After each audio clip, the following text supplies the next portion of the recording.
प्राधिकरणची बैठक झाली आणि कन्नड सक्तीचा वरवटा कर्नाटक सरकारनं पुन्हा एकदा फिरवला।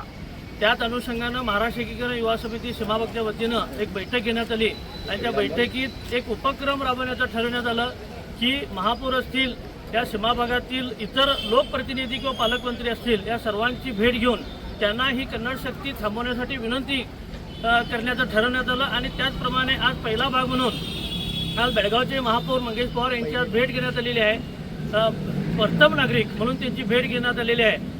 येथील जे सीमाभागातील इतर लोकप्रतिनिधी आहेत, जे खानापूर, बेळगाव तालुका, बेळगावमधील दक्षिण उत्तर, ग्रामीण, यमकरवर्डी व निप्पाणी व चिकोडी या सर्व लोकप्रतिनिधींना भेटून ही विनंती करणार आहोत।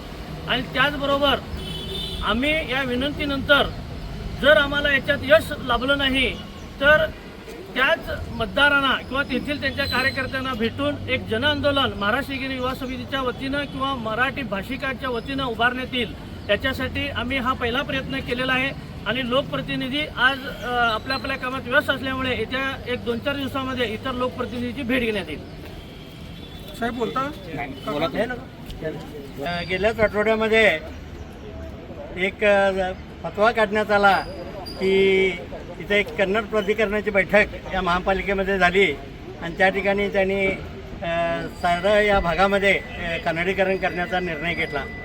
परंतु त्या कन्नड प्राधिकरणाच्या अध्यक्षांना माहिती नाही की हा प्रश्न गेली 70 वर्ष आम्ही या ठिकाणी लढतो आहे आणि त्या अनुषंगानं मराठी भाषेसाठी आम्ही लढतो आहे, महाराष्ट्रात जाण्यासाठी लढतो आहे।